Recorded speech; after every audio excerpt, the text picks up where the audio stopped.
lectures and my dear friends, हर एक मुद्दे का हर एक का अपना अपना वर्जन होता है. And this is in resonance with my today's topic for debate, that is aligning foreign direct investment in the retail sector of India. Those in favor will have their own version and those in against will have their own version. And I have my own version which lies in between the two extremes. हर कामयाबी में हमारा नाम होगा, हर एक मुश्किल में हमारा नाम होगा. दुआ है एक दिन वक्त भी हमारा गुलाम होगा. Yes, this kamyabi, this success which can be obtained in the Indian economic policy can only be obtained through FDI. What exactly FDI is? FDI, foreign direct investment, allows an organization from one country to make a direct productive investment in another country. FDI is not merely an investment, but it is a present day's requirement and we all need to accept it. As it is said, "Sauno saath to sauno vikas." Let me quote a simple example. Till 1990s, the cars which we were using, Fiat, Ambassadors, but then came Suzuki and tying up with Maruti, it has created iconic brands one after the other. And who can forget the pocket-sized Maruti 800, yeah? Let's not forget that it's the entry of FDI in the 1990s that flourished our country and made it to the path of progress, and it has made a tremendous impact on our life. We always have opponents, and we all know that has anyone ever told that why this big giant sign in our country? This was about the automobile industry. Let me come to the communication. Kar lo duniya muthi mein, and yeah, if the whole world is in my face, it's just because FDI in the communication sector. Opponents are going to do their work. The very politicians who are against this are using these flashy cars and good mobiles. But the productive and the progressive work should never be halted. Let me say that the main aim of government is to champion the arm armies, that is the producers and the farmers. The farmers are going to get a good FDI stand at the multi-brand retails and they will get a good price for the producers. Moreover, they will get a direct chance to interact with the consumers. At present, the farmer gets only half of the amount of the 1 kilo of onions which they sell into the market, which the retailers sell to the final consumers. It has been estimated that near about 10% price rise will decrease for the consumers in the daily use needs. $16.3 billion will be invested by FDI in the food stuff. Yeah, the local kirana vendors would face challenges as they would obviously all would prefer, rather to going to different retail shops, they would prefer to go to a big AC market and just get all the things present there. Why to go to different shops and waste their time?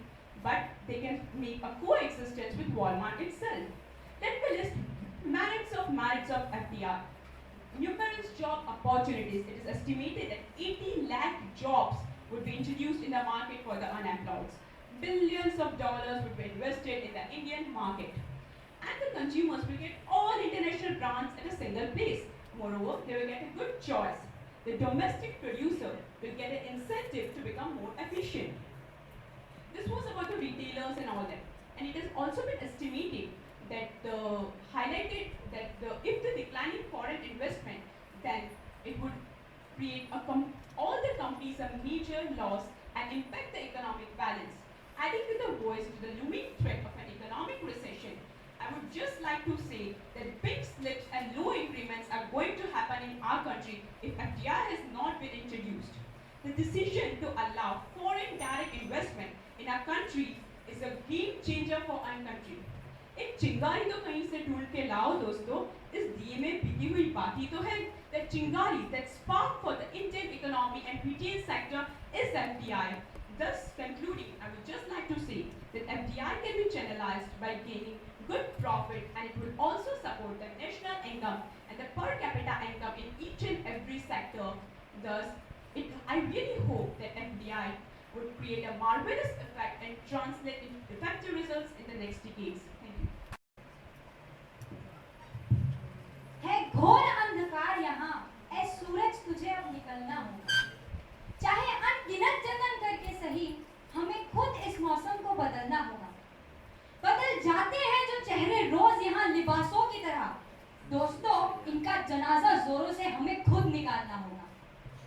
This poem which I quoted is a sarcasm on our present government which has got India trapped into a vicious circle of instability. Respected judges, teachers, and all my dear friends present here, let's take a fast look at our history and evaluate why foreign direct investment was required to be introduced in our economy. In 1980s, due to underdevelopment of our country, our economy was inefficient in protecting the domestic market from the onslaught of international competition. Also, our independence was recent. So, we lacked the technology that was required to harness our indigenous resources. As a result, our government was compelled to introduce FDI by 1990s. It was an imperative reform that was required at that time. But today, after 65 years of independence, when we are in acknowledgement with the technology, why is FDI required?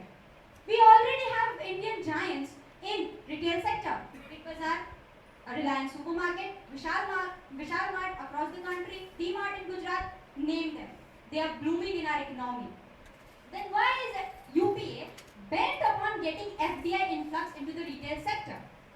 UPA is inviting a catastrophe for itself. How? I'll tell you. First of all, it is an idea prevailing in many minds that once FDI advances in our economy, cost of consumer goods will reduce. Let me tell you, not even the strongest and the most stubborn supporters of FDI mention anywhere that he or she will have to pay less from his or her pocket when FDI comes into the market. Rather, on the other hand, it might happen that necessity of those goods will be generated which were previously insignificant in our lifestyles. Another point, employment. They say when FDI will come, 80 lakh job opportunities will be created. A large number, 80 lakh. But what about those 25 crore people, middlemen, local wholesalers, local retailers, local entrepreneurs, small cottage industries who will be rendered jobless?